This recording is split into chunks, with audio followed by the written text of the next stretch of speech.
আসসালামু আলাইকুম সবাইকে। সবাই কেমন আছেন? আশা করি সবাই ভালো আছেন। অ্যাডভান্স সেল নিয়ে আলাপ করার আগে ওই যে একটু পটভূমি আলাপ করে নিতে হবে আর কি, তাই না? কারণ কোনো কিছু বলার আগে, কোনো কিছু করার আগে তার একটা বেজ দাঁড় করানো উচিত। তো আজকের এই আলোচনাটা একটু বেশিক্ষণ হতে পারে, শুনবেন, আশা করি ভালো লাগবেন, আশা করি মিলও পেতে পারেন অনেকজনের সাথে। আচ্ছা, তার আগে বলিনি, এই অ্যাডভান্স সেলের আলাপ শুরু করতে গেলে এর মধ্যে তো অবশ্যই, যেহেতু এটা আমি বলেছিলাম যে এটা এমপ্লয়ের জন্য ক্ষতিকর, এটা ডিলারদের জন্য ক্ষতিকর, এটা কোম্পানির জন্য ক্ষতিকর, তো অবশ্যই এখানে কিছু দুষ্টু চরিত্রের মানুষরা আছে। সো এই টাইপের একটা দুষ্টু ক্যারেক্টারের নাম আমি দিয়েছি টাকলা। সো আলাপটা শুরু করা যাক। কোম্পানিতে যখন আসলে অ্যাডভান্স সেলটা হয়, সো অ্যাডভান্স সেল আসলে যে খারাপ তা না। অনেক কোম্পানি আছে তারা অ্যাডভান্স সেল করে। অ্যাডভান্স সেলটা হলো এটাই, সাধারণভাবে আমরা বুঝি যে তোমাকে আমি প্রোডাক্ট পরে দিব, আগে টাকা নিব, টাকা জমা দাও, যেই পরিমাণ টাকা জমা দিবা তার এগেনস্টে তুমি প্রোডাক্ট পাবা। অবশ্যই এখানে কিছু মজার, কিছু আকর্ষণীয়, কিছু লোভনীয় অফার দেওয়া হয়। সো সেই সব বিষয় পরে ডিটেলস আলাপে যাব। সো পটভূমিটা আগে একটু চিন্তা করি। তো পটভূমিটা চিন্তা করতে গেলে, যখন কোনো কোম্পানির একদম টপ পজিশনের এমডি লেভেল, এরকম চেয়ারম্যান, এরা যখন চিন্তা করে যে আমি এরকম অ্যাডভান্স সেল করব, অ্যাডভান্স সেল করে আমি আমার ডিলারদের কাছ থেকে, মার্কেট থেকে আমি টাকা উঠাবো, মার্কেট থেকে আমি আগে হাতে টাকা নিব, তারপরে আমি প্রোডাক্ট দিব, এরকম একটা চিন্তা ভাবনা যখন করে, তখন এই জন্য কিছু টাকলার প্রয়োজন হয়, দুষ্টু চরিত্রের টাকলা। এই টাকলাদের আসলে চরিত্রটা কি জানেন? টাকলাদের চরিত্র অনেক রকম দিক আছে, তার মধ্যে সবচেয়ে বড় দিক হলো টাকলারা, এরা হলো ওই যে দুষ্টু মালিক যারা, এই দুষ্টু মালিকদের একদম চরমতর একটা দুষ্টু হ্যান্ড থাকে। তারা কি করে জানেন? তারা আপনার প্রথম যে কাজটা করে সেটা হলো, তারা তাদের এমপ্লয়ীদের ওখানকার মধ্যে তারা আগে খোঁজে যে কাদের সাথে কাদের বন্ডিং খুব ভালো, কাদের সাথে কাদের পরিচয় খুব ভালো, কাদের সাথে তারা খুব ভালো কাজ করছে, একসাথে মিলে টিম করে। কারণ এই টাকলাদেরও একটা টিম দরকার, কিন্তু তাদের দরকার হলো তাদের মতো দুষ্টু চরিত্রের টাকলা শ্রেণীর লোকজন। তো তারা এরকম যারা ভালো টিম আছে, যারা সৎ টিম আছে, তাদের মধ্যে কি করে? তাদের মধ্যে প্রথম কাজ হলো তাদের মধ্যে গ্যাঞ্জাম বাঁধায় দেওয়া, তাদের মধ্যে বিভিন্ন রকম ভাবে তাদেরকে তাদের বিরুদ্ধে লাগায় দেওয়া। আর এর জন্য তাদেরকে কিছু লোকজন হেল্প করে। কারা হেল্প করে? এরা কারা? তারা হেল্প করবে যাদের আসলে একটা কোম্পানির জন্য, যারা হলো গুড ফর নাথিং, তারা থাকা না থাকা একই কথা। তারা কোম্পানির জন্য কোনো ভালো কিছু বয়ে আনে না, তবে তারা এই টাকলাদের জন্য অনেক কিছু বয়ে আনে। কি বয়ে আনে? টাকলাদের কি উপকারে আসে? তারা টাকলাদের কাছে বিভিন্ন রকম কান পড়া দেয়। স্যার, অমুকে অমুক কাজ করতেছে, অমুকে অমুক করতেছে, তমুকে তমুক করতেছে, তমুক আপনাকে নিয়ে এটা বলছে, তমুক অমুককে নিয়ে এটা বলছে, তমুক তমুককে নিয়ে এটা করছে। কিছু বানায় সানায় মিথ্যে কথাও তার কাছে বলে, কি তার কাছে ভালো হওয়ার জন্য। কারণ এইসব টাকলা শ্রেণীর মানুষজন তো এইসবই চায়। তারপরে তারা কি করে? টাকলা শ্রেণীর মানুষ এই সকল মানুষদেরকে দিয়ে বিভিন্ন জনের কাছে বিভিন্ন রকম কুৎসা রটায়, বিভিন্ন রকম গ্যাঞ্জাম সৃষ্টি করে, যে ওর মধ্যে গ্যাঞ্জাম বাঁধায় দাও, ওকে যে বলো ওর নামে বদনাম, ওকে যে বলো ওর নামে বদনাম, এই টাইপের একটা চরিত্র থাকে। তারপরে টাকলাদের আরো কিছু চরিত্র আছে। টাকলাদের আরেকটা খুব বাজে নেককারজনক চরিত্রের মধ্যে হলো এরা, তারা উপরে দেখাবে যে আমি খুব ভালো, আমি 5 ওয়াক্ত নামাজ কালাম পড়ি, আমি খুব ফরেজগার মানুষ, আমি এসব 2 নম্বর 3 নম্বরের মধ্যে, কিন্তু তার থেকে 2 নম্বর পৃথিবীতে আর নাই। এবং সবচেয়ে আরো বড় যেটা, সেটা হলো এরা হলো একদম এক কথায় ভাই ক্যারেক্টারলেস, চরিত্রহীন। আমাদের মানুষের মধ্যে সবারই কম বেশি মনে করেন মানুষ দুষ্ট থাকে, এদিক ওদিক একটু তাকায়, সেটা আলাদা বিষয়।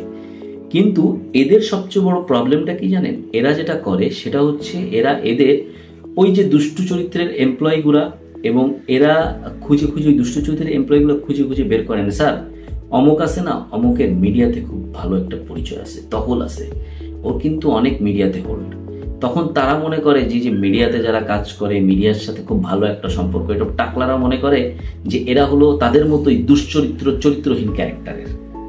তখন এরা কি করে, এরা এই টাইপের যারা এমপ্লয়িরা আছে, যারা মানে একটা গণ্ডির মধ্যে কাজ করলেও তারা তাদের ফ্যামিলি এটা নিয়ে সততার সাথে থাকতে চায়, তাদেরকে ডিস্টার্ব শুরু করে, তাদেরকে বিভিন্নভাবে কথাবার্তা বলা শুরু করে।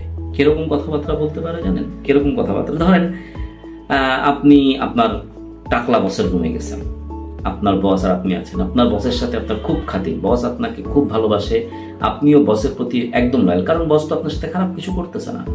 বস আপনাকে জিজ্ঞেস করবে, ধরেন আমার নাম তো শুভ, আমার টাকলা বস আমাকে জিজ্ঞেস করতেছে, শুভ কি অবস্থা, কেমন আছো, ভালো আছো? এই তুমি ইদানিং খালি শুনতেছি অমুক জায়গা যাও, চিটাঙে যাও, রাজশাহী যাও, ঢাকা যাও, এরকম জায়গা বেশি বেশি যাচ্ছ। এখন ভাই আপনার ট্যুর আছে, আপনি অফিসিয়াল ট্যুর পাচ্ছেন, আপনি ট্যুরে কাজের জন্য যাচ্ছেন, বস ওইটা জানে, কিন্তু তারপর বস আপনাকে জিজ্ঞেস করবে, হ্যাঁ বস যাচ্ছি, ট্যুর আছে, এরকমই আছে, তো এই জন্য তো বাজাচ্ছি। না না, তোমার তো মানে গার্লফ্রেন্ড আছে ওদিকে। না বস, ওদিকে আমার কোনো গার্লফ্রেন্ড নাই বস। কে বলছে আমার গার্লফ্রেন্ড আছে? না না না শুভ, তোমার তো গার্লফ্রেন্ড আছে। শোনো, এটা বলছো কেন আমাকে? তোমার কি এই যে গার্লফ্রেন্ড, তোমার গার্লফ্রেন্ডের কাছে বলো। হ্যাঁ, ঘরের বিরিয়ানি কি সবসময় ভালো লাগে? বাইরের বিরিয়ানিও তো মাঝে মাঝে খেতে হয়, তাই না? একটা বস, একদম সিনিয়র লেভেলের একজন টাকলা টাইপের বস, এই হারামজাদা তোরে গালি দিতে ইচ্ছা করে, তোর কি দরকার? এমপ্লয়ি তোর খুব ঘনিষ্ঠ, তার সাথে তুই তারে কি ইঙ্গিত দিচ্ছিস? তুই তাকে কি ইঙ্গিত দিচ্ছিস? এই টাইপের চরিত্রহীন হয়ে। আর যারা এদেরকে এই টাইপের মনে করেন, ঠিক আছে বস, হ্যাঁ খাইতে হয়, তাহলে ডাল দিল, ঠিক আছে, তাহলে আমাদের ব্যবস্থা করে আছে নাকি কেউ? এরকম বলে বসবে ভাই আপনাকে? আমার লাইফে ভাই আমি এরকম পর্যায়ে পড়ছি ভাই, যার কাছ থেকেই পড়ি না কেন, এরকম এক টাকলারে আমি পাইছি লাইফে, বুঝছেন? হ্যাঁ, এইরকম একদম। সো যখন আমি মনে করেন এগুলো বুঝতে পারলাম যে না, এ টাকলায় মাল তো সুবিধার না, এ তো শালা আমার কাছে লুচ্ছে হালাম যারা, এ তো আমার কাছে বিভিন্ন রকম এই টাইপের সুবিধা চাইবে, তখন আমি রিয়েলাইজ করতে পারলাম। এবং এটা আমার একটু সময় লাগছিল যদিও। তো রিয়েলাইজ যখন করলাম, বুঝে ফেললাম যে এর সাথে আর না, এ যতই উপরে উপরে ভালো দেখাক, ভিতরে ভিতরেই। আবার টাকলাদের আর একটা সমস্যা আছে, আপনি ভালো কাজ করতেছেন, আপনাকে পাম পুম দিয়া ঠেল্লা মনে করেন তাল গাছ উঠাই দিবে।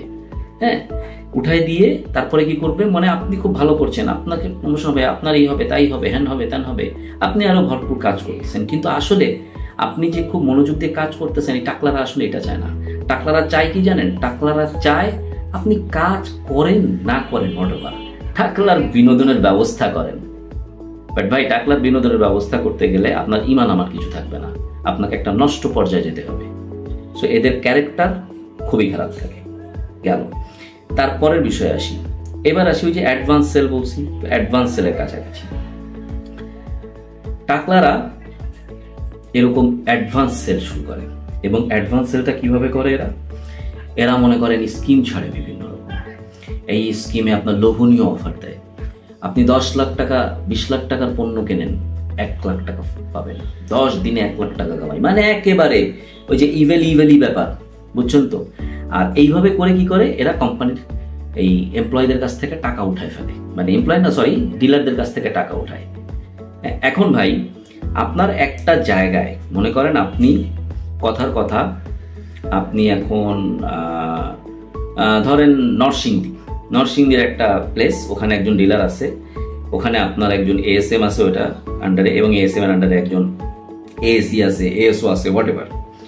সো সেই জায়গাটাতে আপনার বাজার, যে আপনার ধরেন আপনার যে কোনো একটা বিস্কিট, হ্যাঁ, একটা বিস্কিটের বাজার হলো ওখানে আপনার ধরেন কথার কথা 10 কোটি টাকার বাজার, সারা বছরে 10 কোটি টাকা ওখান থেকে বিক্রি হয়, কথার কথা। এখন সেই হিসাবে মাসের 12টা মাসই কিন্তু একই রকম আপনার মার্কেট থাকে না, তাই না? আপনার এক এক সময় সিজনে এক একটা প্রোডাক্ট, এক এক সময় এক এক কোম্পানি। ধরেন কথার কথা, এখন আপনার এপ্রিল মাস চলতেছে, এখন ওই জায়গাটাতে এই 10 কোটি টাকার মার্কেটে আপনার ওই জায়গাটাতে মার্কেট আছে এখন সর্বসাকুল্যে আপনার 20 লাখ টাকা। আপনার কোম্পানি মনে করেন এরকম আছে 4-5টা কোম্পানি আছে যারা ওখানে এই বিস্কিটটা দেয়। সো সেখানে আপনার ওভারঅল মার্কেট হলো 20 লাখ টাকার, কোম্পানি আছে 4-5টা। এখন এই কোম্পানি যদি 4-5টা হয়, তাহলে এই 4-5টা কোম্পানি যদি প্রত্যেকের ভাগেও পড়ে 4 লাখ করে পড়ে, ওইখানে আপনার সেই এএসও এএসসি কে এই টাকলা সম্প্রদায় করবে কি, ধরেন 8 লাখ টাকা টার্গেট দিয়ে দিল। 8 লাখ টাকা টার্গেট দিয়ে কি করলো, বললো টার্গেট তোমাদের টেনশন নাই, তোমাদের টার্গেট ফিল আপ করার দায়িত্ব আমাদের, আমরা ব্যবস্থা করে দিব। সো তাদেরকে ব্যবস্থা করে দেওয়ার কথা বলে, ব্যবস্থা করে দিব, ঠিক আছে। ব্যবস্থা কি, আমরা 10 দিনের করে স্কিম ছাড়বো, যদি তোমার ওইখানকে মনে করো 2 লাখ টাকা পর্যন্ত উঠাতে পারে, 2 লাখ টাকা হলে 50,000 টাকা আমরা 20,000 টাকা, 2 লাখে 20,000 টাকা আমরা ডিসকাউন্ট দিয়ে দিব। হ্যাঁ, আর যদি মনে করো এমন হয় যে সে 10 লাখ টাকা করতে পারছে, আমরা 1 লাখ টাকা দিয়ে দিব।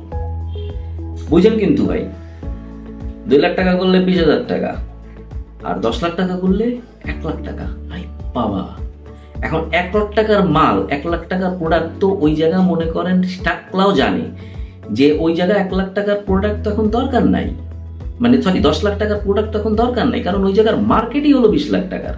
সো আরো 5টা কোম্পানি আছে কিংবা আরো 4টা কোম্পানি আছে, তারা বিক্রি করবে না। ও বুঝাবে, আরে ভাই তোমরা এইভাবে যে বলো তোমাদের ডিলারদেরকে, মানে SMS ও যারা আছে তাদেরকে বুঝাবে যে ওখানে এইভাবে যে বলো যে সে এখন তো টাকা ইনভেস্ট করে রাখছে, সে 9 লাখ টাকায় 10 লাখ টাকার প্রোডাক্ট পাবে, আমরা এটা তাকে আস্তে আস্তে দিয়ে দিব। এখন এই মাসে তার বাজার ওখানে, আমরা তো এই মাসে তাকে 5 লাখ টাকা বিয়ে নেওয়ার সাথে সাথে আমরা 5 লাখ টাকার প্রোডাক্ট দিয়ে দিচ্ছি, আর বাকি 5 লাখ আমরা আস্তে আস্তে সামনের মাসে দিব। সামনের মাসে যে কম নিবে, সামনের স্কিমে কম নিবে। এই যে লোভ লাগাই দিল, একবার লোভ লাগাই দিল তো শুরু হয়ে গেল। ওখানে মনে করেন প্রোডাক্ট সেল করা, প্রোডাক্ট বিক্রি করা, মূল্য ঝুলানো, তাদেরকে বিভিন্ন রকম টাকা পয়সার লোভ দেখানো। আবার মাঝে মাঝে শুধু টাকা পয়সা না, মাঝে মাঝে কি করে, মাঝে মাঝে বলে বিদেশ নিয়ে যাব। হ্যাঁ, বহুত রকম 2 নম্বরই তারা করে। কোরা যাই হোক দিয়ে দিল, ডিলার কিনে নিল, ডিলার তো লাভবান হয়ে গেল, তাই না ভাই? আচ্ছা, লাভবান হলো কি না হলো পরে বুঝাবো যে কিভাবে লাভবান হলো। এবার বলি, ওই যে এমপ্লয়ি যে বেচারা, যা এই মানে এই সিজনে এই এপ্রিল মাসে তার কোম্পানির প্রোডাক্ট, হ্যাঁ, কারণ আরো যারা কোম্পানি আছে তারাও ফেলনা কোম্পানি না, তারাও অনেক ভালো কোম্পানি, আপনার সাথে মানে এই কোম্পানির সাথে একেবারে যুদ্ধ করার জন্য খুবই তার কোম্পানি, তারা যখন অন্যান্য প্রোডাক্টগুলো যেগুলো আছে তারা সেগুলো সেল করবে না। তো ও বেচারার ওখানে 3 লাখ টাকা সেল করতেই গায়ের ঘাম পাড়া, মানে মাথার থেকে পা ছুঁড়ে শুকায় যায়। তাকে তো টার্গেট দিয়ে দিছে কত, 6 লাখ টাকা, 5-6 লাখ টাকা তাকে টার্গেট দিয়ে দিছে। ওই 3 লাখ টাকা সে শোধ করবে কিভাবে? তার টার্গেট তো পূরণ করতে হবে। টার্গেট না পূরণ করলে তো ভাই যেই ধোয়া ধুইবে আর যেই অপমান করে, হ্যাঁ, মানে বিশ্রী অবস্থা তারা করতে পারে। টার্গেট ফিল আপ করতে পারে। টার্গেট ফিল আপ করার জন্য সেই বেচারা কি করবে, সে যখন চিন্তা করবে যে 10 লাখ টাকা যদি আমার ডিলারের কাছ থেকে আমি 6 লাখ পর্যন্ত করাইতে পারি, 6 লাখ টাকায় তো ডিলারের ইনসেন্টিভ পাবে না। 6 লাখ টাকায় 1 লাখ টাকা 20,000 ওভাবে হয়তো পাবে। আর আমি যদি ওইটা ডিলারকে দিয়ে দিব 6 লাখ, আর যদি আমি 4 লাখ টাকা ইনভেস্ট করি এখানে, 4 লাখ টাকা কিন্তু 10 লাখ টাকা। এই যে এমপ্লয় পড়ে গেল লোভে। এরকম এমপ্লয়িরা লোভে পড়ে কি করে, তারাও টাকা ইনভেস্ট করে। এবং টাকলা সম্প্রদায় কিন্তু জানে খুব ভালো করে যে এমপ্লয়িরা এখানে টাকা ইনভেস্ট করবে, এবং তারা সেটাই চায়, কারণ তাদের কোনো হেডেক নেই। আমার এমপ্লয়ি জাহান নামে যাক, আমার এমপ্লয়ি চুলায় যাক, এটা তাদের কোনো হেডেক না। তাদের হেডেকটা, তাদের মেন টার্গেটটা কি? তাদের মেন টার্গেট হলো আমার 10 দিনের মধ্যে এত কোটি টাকা লাগবে, আমার 10 দিনের মধ্যে এত কোটি লাগবে। কারণ ওই যে টাকলার উপরে যে বসে রয়েছে আর এক মহা টাকলা, মহা শয়তান যেটা, ওটা বসে ওটা তো বলে দিছে যে এই সামনের 10 তারিখে আমাকে এত কোটি টাকা দিবেন, 10 কোটি টাকা দিবেন। এনে 10 কোটি টাকা কেমনে আনবে? মানুষের পকেট থেকে তো আনা লাগবে। এখন সেখানে মানুষ মরে যাক, সেখানে মানুষ ধ্বংস হয়ে যাক, কোনোই না। এখানে বড় বড় যেসব ডিলার আছে তারা একটু কম কষ্টে পড়েন, কিন্তু যারা জুনিয়র ডিলার, যারা খুব অল্প টাকা, যারা অনেকেই আছে ভাই এখানে লোন করে, অনেক ডিলার আছে যে এই টাকার লোভে যে আমি তো প্রোডাক্ট পেয়ে যাচ্ছি বেচে দিব, এই জন্য তারা লোন করে হলেও টাকা দেয় 1 লাখ টাকা এসে। এখন টাকা দিল, 5 লাখ টাকা প্রোডাক্ট দিবে, সবকিছু হলো, কিন্তু ভাই এই প্রোডাক্ট আর আসে না। মনে করেন আপনার বিস্কুটের মধ্যে ক্যাটাগরি আছে 10-15 রকমের ক্যাটাগরির বিস্কুট। এখন ABCDEFG এই ক্যাটাগরি খুব ভালো চলে, বাকি ক্যাটাগরিগুলো ভালো চলে না, ওগুলো কম চলে, ওগুলো বানাতে কস্টিং কম। এই ABCDEF এগুলো বানাতে কষ্ট, টাকা লাগে, ম্যাটেরিয়ালস লাগে। এই বিস্কুটের ম্যাটেরিয়ালস তো নাই, কারণ ওই যে টাকা দেয়া হয়েছে ওই টাকা তো ভোগে চলে গেছে। কিভাবে ভোগে গেছে বলবো, পরে বলবো, একদিনে তো সব বলা যায় না। তো টাকলারা, তোমাদের পটভূমিটা একটু পরে আলাপ করব, আজকে এ পর্যন্তই থাক। তবে টাকলারা, বি কেয়ারফুল, বি কেয়ারফুল টাকলারা। তোমাদের এই সব 2 নম্বরই এগুলা মানুষ বুঝে গেছে, মানুষ জেনে গেছে। এবং তোমাদের এই অ্যাডভান্স সেল নামক যে একটা সুন্দর ছলচাতুরি আছে, একটা মানে কি বলবো, জাতসাপ বলে না, জাতসাপের মতো ফনা মানুষকে ধ্বংস করার জন্য, এটা পুরা খোলস উন্মোচন করা হবে, পুরা খোলস উন্মোচন করা হবে। কন্টিনিউ চলতে থাকবে এই অ্যাডভান্স সেল, বিকজ এটা একদিনে বলারই না, অনেক রকম ক্যালকুলেশন, অনেক কিছু যতটুকু আমার জানা আছে, আমার বোঝা আছে, আপনাদেরকে বোঝানোর চেষ্টা করব। আজকে শর্টকাটে এই যে নষ্ট টাকলাদের একটা ছোট্টখাট্ট একটা ব্রিফ দিলাম, অ্যাক্টিভ হলাম। অবশ্যই টাকলাদের আরও ব্যাপার আসবে এই অ্যাডভান্স সেলের মাধ্যমে। আশা করি আপনারা সবাই দেখবেন এবং সবাই এটা জানার জন্য অপেক্ষায় থাকবেন। ইনশাল্লাহ ভালো লাগবে সবার। আসসালামু আলাইকুম।